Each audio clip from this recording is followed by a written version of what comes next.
Have you ever felt like you're faking it at work? Not to succeed, but just to survive. Yeah, and what's wild is a lot of workplaces don't just tolerate that. They expect it. They call it cultural fit. I'd argue it's emotional conformity. Welcome to the Slog Pod, where we're challenging the concept of what it means to be a, quote, cultural fit, unquote. Sure. So today, as we talk about it, I guess I'll start with some of my own personal stories surrounding this. And that's a strange neighborhood because at least in the last, 15 plus years of my professional life, I've worked in mental health. And you'd think that quote unquote cultural fit piece wouldn't necessarily occur with people who work in mental health, where everyone has graduate degrees focusing on this sort of thing, mental health. But I'll tell you what, it might happen there, exist in that space as much or more than anywhere else, right? I've caught myself suppressing real emotions many times at work, whether it's anger, concern, or hope. All of those things have turned up. And I realized I wasn't necessarily doing my job anymore. I was performing a version of me that everyone in my group found acceptable. And I think a lot of people listening do the same thing every day in their whatever field of work they're in. But I find it interesting that in mental health it exists and that we're always trying to play this game or trying to give this image of what we should be. And I find that interesting. Sounds like you're saying it's almost universal, even in the mental health industry. My guess is that it is universal. Well, I've certainly done it a ton over my long and esteemed career. I've worked in finance, I've worked for local government, I've worked in both the private and the nonprofit spaces across multiple industries. And in all of those cases, at least in my experience, definitely dealt with that myself. That performative element. I like to call it my meeting mask. The mask I put on when I go into a meeting. Mm-hmm. It's a large group or just a one-on-one. I switch flips and I'm just not my true authentic self at all. I'm so far away from it. And I'm just fully in this masked up performative mode. I'm smiling, I'm nodding, saying, yep, great idea. Oh, good point. But on the inside, I'm just dying. I'm screaming, this is bullshit. But that doesn't come out. The mask hides it all. Yeah.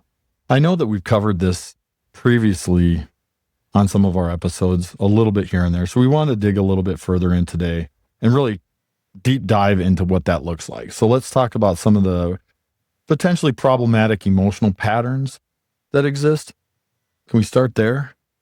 Let's go. In this performative mask, Let's do it. as you call it, Mm-hmm. right? So it starts out with maybe this chronic suppression of authentic emotions, whether it be frustration, doubt, even enthusiasm, if you're challenging status quo type of thing. I think authentic emotion suppression is very common in every workplace. Mm-hmm. And that's exactly what I described. Walking into that meeting already suppressed. Mm-hmm. Well, you're a good cultural fit. Thank you. I think another thing that we run into that's problematic is the emotional numbing that's involved in order to keep up appearances. Mm-hmm. You have to numb yourself a lot, whether it's in a meeting or interactions with others. Well, I understand as we talk about that we put forth a professional personality. And I get that things can't be completely out of control. But at the same time, it seems we lose something when we lose that authenticity that goes with those emotions, with over-regulating what it looks like to people. And I think that we can use that. It's just restrictive when we talk about what that numbing is in meetings or in leadership interactions or whatever that is. Mm-hmm. There's also this emotional invalidation, being told you're often too intense or not a team player. You know how much I love that one, the team player thing, when expressing concerns about things. That team player always rubs me wrong because I'm not even sure what that means. I know what people will say it means, but ultimately, team player or being too intense or whatever that is, if it's authentic, that emotion seems needed. So I don't know why that's bad. It's like we're confusing honesty or authenticity with disruption. Those aren't, I think being emotionally real in those moments and letting that come out. I agree. We should have tact. We should aim to be professional, but that doesn't mean that we can't feel and feel out loud. It seems like if we're suppressing or numbing real stuff that's going on, we're taking away the opportunity to explore why that emotion exists, what might be causing it in the organization or in the culture, and B, what the solutions might be on the other side of that. It just never gets talked about because it's hiding behind a mask. All right.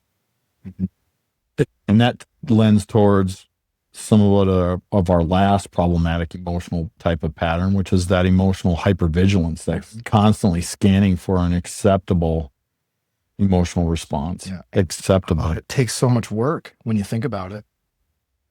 Yeah. And I think from a clinical perspective, it creates an internal conflict, right? It's an authentic emotional experience versus that emotional script that your workplace demands. And that's basically textbook dissonance, emotional dissonance, isn't it? Well, we talk about emotions often driving beliefs, cognitions, the thoughts that we're having. So let's talk about some of the problematic cognitions that these emotional patterns produce. The big one for me that I feel often is emotional reasoning. For example, if I feel anxious about speaking up, it must mean that I'm wrong. That anxiety I'm feeling, it means I'm wrong. I love hearing things like that in individual therapy. I get into that with people. Most of the time, if I hear something like that and hear that emotional reasoning, that is that red flag that says there's an underlying belief or cognition that's existing that probably shouldn't exist, or that's harming either you, or in this situation, it's harming you and the organization you're working with. And as you said, I feel anxious about speaking up or that sort of thing. Within that, there's something implied. And I'm guessing in that statement, it's something self-esteem related. And it could be something else and I can't trust, or I don't have any power, but I'm guessing more likely than anything that it's an I'm not enough statement. Yep. It's a self-esteem statement saying it must mean I'm wrong. I don't think that that's helpful to our organizations to be walking in with that thought in the first place. Right? Yeah, 100%. I agree. If we're feeling that way, so if we're feeling any kind of way, I think that's a good opportunity for us to stop for a second, just ask ourselves, why do I feel that way? What hole am I filling? What is that doing for me? And I think as we talk about that, and I'm walking through that mental health lens, oftentimes the response, the solution to that is to process through it, to ask the questions, say, what is going on? Am I feeling that? And I would argue in an organizational setting, let other people modify that behavior. Let other people step in, but don't feel anxious about speaking up, because it's not that you're wrong. You could be right. You could be, and I would rather lean into that, because that's not I'm not enough statement. That is almost a I'm confident statement. I think I'm right. So I'm going to say it, and I'm going to throw it out to the group to let our collective psyches chew on that. Yeah, you're at least giving it air. Sure. You're giving the idea or whatever it is you're sharing that you're going to speak up on, you're giving it air. And if you don't, it just never sees the light of day. I love that you characterized it as something that we can toss it around as a group. I might actually be right. I might be wrong, but how am I going to know? But this automatic assumption that, well, I must be wrong because I'm I've got this yucky feeling going into this thing. You're right. Nothing's going to happen. I believe in this collective psyche. Do you? That we can throw it out to others and we can all chew on it. Mm-hmm. If we've got that, if we're finding balance in what that looks like so that we don't feel those problematic cognitions, that we allow it to process through, that collectively, I believe we're better. Is that a fair belief for me to have? Makes sense. And I would rather lean into that. What rubs me wrong is not having that, or is walking into things with an I'm not enough, or I can't trust, or I can't control, rather than just the opposite, going, I am enough. As a matter of fact, I think my ideas are worthy, more than worthy. They're going to help this organization. Mm-hmm. So as I question that and I hear something like that too, I'm questioning, how does that impact productivity or the evolution of our organizations or our ability to change in organizations? I bet it has a great impact, an impact that is really hard to quantify, you'd think. Hard to quantify, but it makes sense that that's something we should want, at least. You'd think. You know, another red flags are those should statements. Speaking of should, I just said we should. There's should statements, and those are oftentimes a big red flag. I should be more positive, should stop overthinking, should just be grateful. That's a big one. Mm-hmm.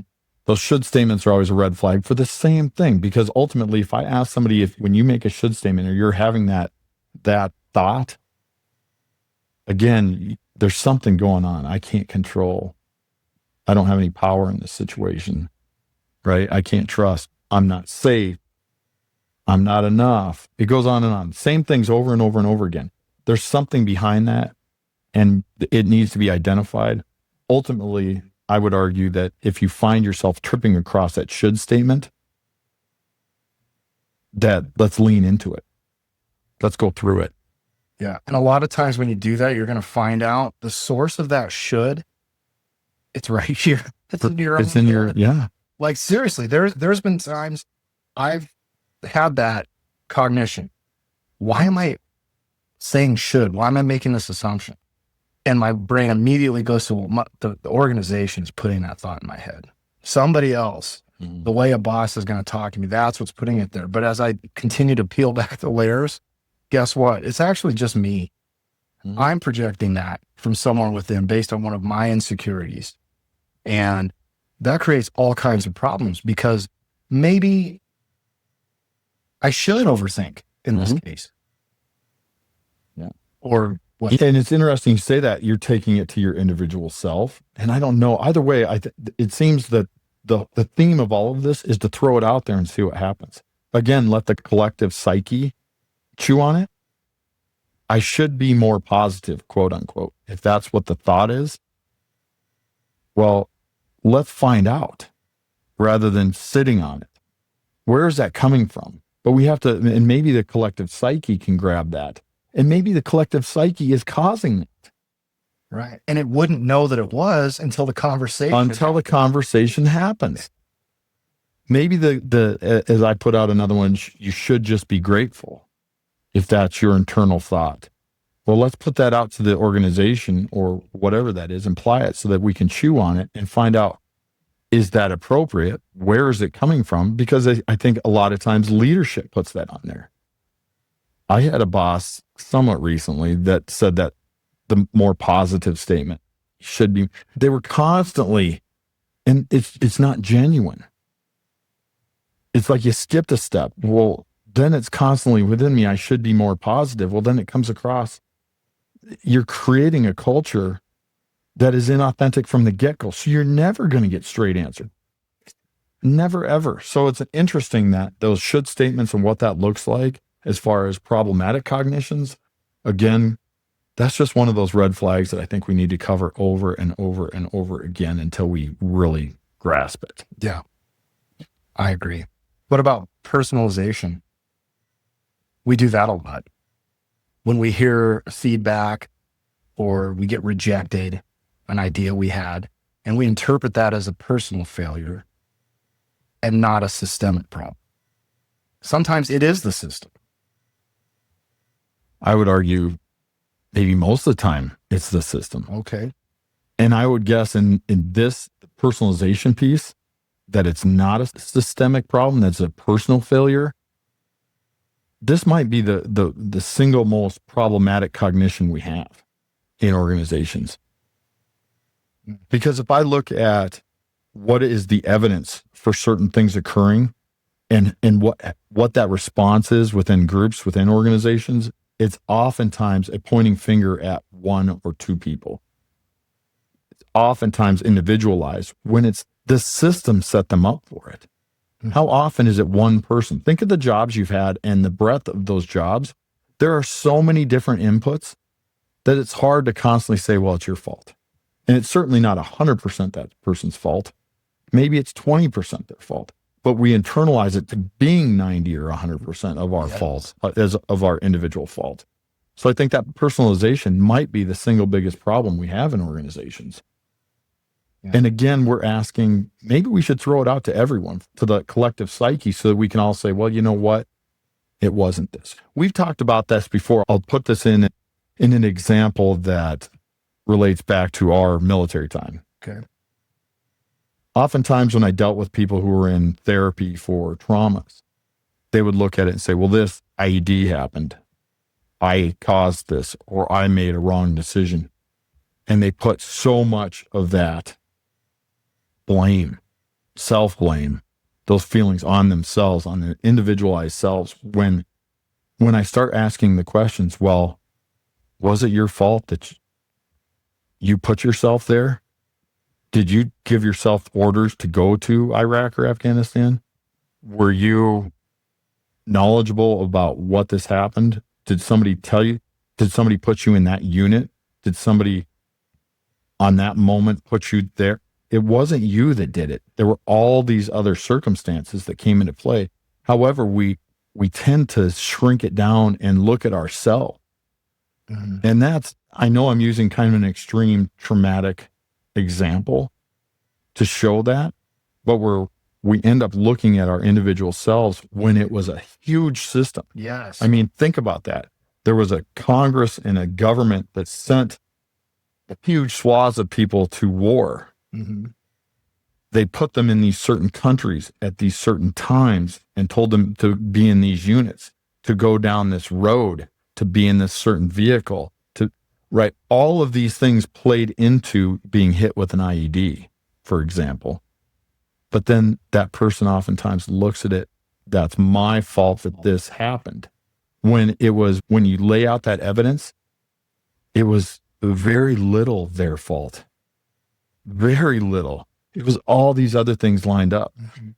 I'm saying that because I believe that in our organizations, this is happening. And that it's problematic outcome to be focusing on the individual and saying it's your fault. Yeah, it is. And that is, at least as far as I understand, what most people refer to when they're saying, quote unquote, cultural fit, is it's almost a requirement to be a cultural fit, is to look within first. It's you. Yeah. Versus saying, wait a minute, maybe there's circumstances or other things happening around me that are beyond my control that I'm just reacting to. At least I'm not carrying all of the blame myself at that point, if I can see that. But we're almost conditioned to not do that. And it leads to things like, well, if I don't fit here, if I'm not a good fit, well, then it must be me. Something's wrong with me. Mm-hmm. And we're into that self-blame thing immediately, which isn't healthy for us and not healthy for the organization, for the collective. Mm-hmm. When the story in your head is, it's not that this culture is toxic, it's that I'm defective, that's a problem. That is a problematic narrative. Yeah. And as we talk about problematic, we always take these things, these cognitions, and we turn them into our stories, our internalized stories, our problematic narratives of what that looks like. So we'll give a couple of potentially problematic narratives and kind of discuss what that looks like. So one, quote unquote, fitting in is the same as belonging. I think this is a big one, in that we end up in these organizations and we've learned that over time. But again, this seems like when somebody says something like that, or that is their narrative they're playing out, that story in their head they're playing out, fitting in is the same as belonging. There's something implied there. that you have to be fake, that you have to put on your, as you said, mask, that you have to be playing this game. That doesn't seem, well, it's not authentic. And again, I don't know that that's healthy for an organization, because you're walking into it with an "I'm not enough" statement again. Yep. Yeah, you're walking into it with this human desire to be liked, which we all have. Of course, we do all have that. I don't want to piss people off all the time. I'd rather have people like me. And I think it's easy to fall into these problematic cognitions and narratives to support that idea that, well, at least I'll be liked. I may not be honest. I may not move the needle at all. I may just have to sit here and eat the crap behind my mask, but at least I'll be liked. And I don't know, as I've gotten older, I guess I don't care if I'm liked as much, especially in that, which is why I'm doing a podcast. Right. And that leads into that. You just gave another big narrative. Yeah. Right. I'm successful when I stop making waves. That's completely, no, it's not true. It's not healthy. It's not good for an organization. It's not providing a new behavior that is helpful. It's just hiding. Even making waves carries with it a pejorative connotation. It's to make waves, rock the boat, however you want to say it. There have been times that statement's going to ruffle feathers, by the way. What? That I think for a lot of people, that's a big belief that they have, is that I should not make waves. I need to keep my head down all the time. Oh, yeah. Yeah, that's true. Well, I've been in leadership positions where I've been fortunate enough to have boat rockers on my team. And in the moment, yeah, sometimes it did rub me the wrong way when they would speak up. But solutions, that's where innovation comes from that. Solutions come from that. New ways of working comes from that. And it did require people to kind of get over themselves a little bit and put their egos to the side just enough to be able to hear that and say, well, yeah, they're rocking the boat, but the boat needed rocking. Sometimes it just does. And who's going to have the courage to say it? In my mind, if I'm in that leadership spot, I should be promoting and rewarding that, because it's what helps drive the organization toward necessary change a lot of times. Speaking of leaders, my favorite subject, what about the narrative that, well, leadership knows best, or they know better than me, so I'll just accept it? How many times have you done that throughout the course of your career? I bet it's a lot. A lot. But what if that's not true? What if they don't know better? The whole reason you want to say something is because you see something they clearly don't. So why would you tell yourself that, oh, they just know better, so I'll just keep my mouth shut? That seems fairly fake. It does. It goes back to that, my belief that the collective psyche holds more than any individual. It can probably get to a better outcome than any individual, any leader. So I like to start there. Yeah. Anyway. Another problematic narrative. If I struggle here, I'm not tough enough. The resilience. The resilience piece. Yeah. Absolutely. Which seems a very common thing too. And I think everybody plays into that in probably every position on every level they've ever had in their lives. And I don't know, again, whether that's healthy. And I'm always, again, going back to what's healthy. What is, in the big picture, is that healthy? That you think that I'm not tough enough because I'm struggling. Right, because you're encountering something that sucks. Right. You're going through it. Yes, that's, again, as you just pointed out, I want to positively reinforce the struggle. Positively reinforce it, because that makes it, oh, okay, I can do this. Right? It is a resiliency. That's building resiliency. Yeah, that's toughness. Toughness is actually taking it head on. Yeah. You're right. Absolutely. And I don't think that these are harmless stories, right? They're scripts that erode that sense of self. Slowly, but consistently, it takes that away. For all of us, at every level of every organization, it's simply not healthy. They are not harmless stories. We need to capture those. So what are some opportunities we can have to get the conversation going in our organizations? What are some questions we could ask? Well, the first question I'd ask, why do companies pretend culture fit is about shared values when, as we've discussed, it's looking pretty clear that it's more about shared behaviors versus shared values? Can we ask that? Yeah, absolutely. It's because behaviors are easier to manage. Values are messy. Mm-hmm. Individual personalities are risky. A quiet workforce is safer, even if it's miserable. Or at least we've come to that conclusion somehow. Mm-hmm. Yeah. And I think the big question that I'd put out there is, are we here to fit a culture, or are we here to help form the culture? Would culture forming be maybe a healthier way to frame it, going back to the collective piece that you've been describing? I think right now you're pinpointing the difference between healthy organizations and unhealthy organizations, or unhealthy teams and healthy teams, healthy departments, unhealthy departments, and so on. That's it, isn't it? Yeah. That's the point. I hope so. Well, let's tie this to the larger culture, since we're on that track. So let's extend beyond the workplace. Absolutely. Social media and personal branding promote that emotional conformity, or at least it seems like it does, right? Professional, quote unquote, professionalism is a stand-in for emotional flattering. It's inauthentic, isn't it? Yeah, it is. And I do it all the time. All the time. I think we all be do it. Professional. Yes. There's a pressure to curate your personality.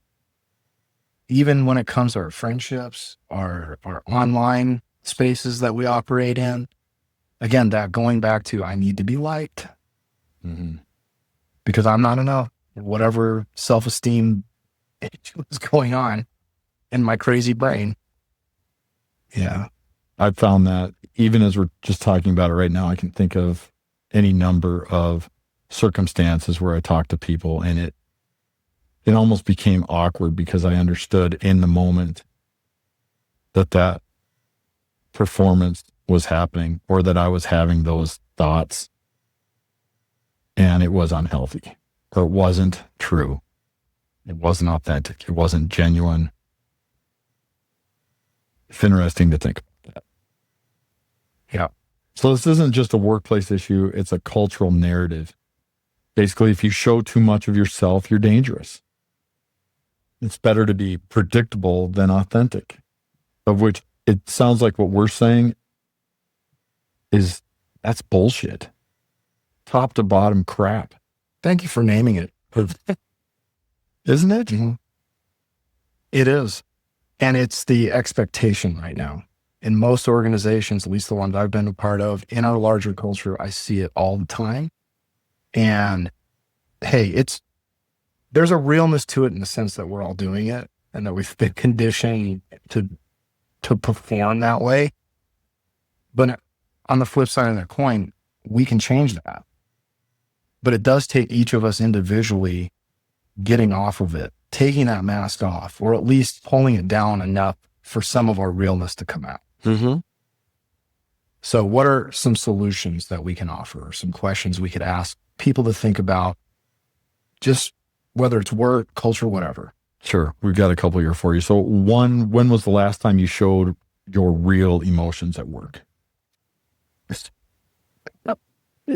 probably pretty rare, but we'd like people to chew on that, see what that looks like. And what would it look like if you did? Could you even start asking the questions? As we always ask people to go through it. We're asking you to go through it, to process it. Maybe even talk about it with your teams, talk about it with your leadership, and see what happens. Mm-hmm. Or what story are you telling yourself? And why is that dangerous? And that goes back to the narrative we discuss that we're always doing, of which oftentimes boils down to, I'm not enough, I can't control. I'm not safe. I'm going to be seen as a problem child. I can't trust. I can't trust somebody to say this to them because I will be seen as whatever that is. Yes, that's always a very common thing. Yeah. I need to remind myself to ask myself that a lot. What story am I telling myself? Because I like to tell myself stories. We all do. And maybe lastly, as an open question, is your cultural fit costing you your mental health? Or even better, is your cultural fit costing something in your, maybe it's productivity or efficiency within your organization? Maybe it is that ability to think outside the box and create something new. Is it costing something and you're just not seeing it? Yeah. And people always say, well, we want people who are able to think outside the box. So why would you tell yourself that you're not allowed to do that right out of the gate just to fit in? Mm-hmm. Yeah. So maybe cultural fit isn't about fitting in. Maybe it's about finding out what parts of yourself you're being asked to leave at the door. Diagnosing the mask you're wearing. Mm-hmm. Yeah, I like that. Well, if you're exhausted from pretending all day at work like we are, that's not weakness. That's evidence. Evidence that maybe trying to be a cultural fit might not be worth the pain it's causing you or your organization. And maybe the most radical thing you can do is just admit it. I like that. Just admit it.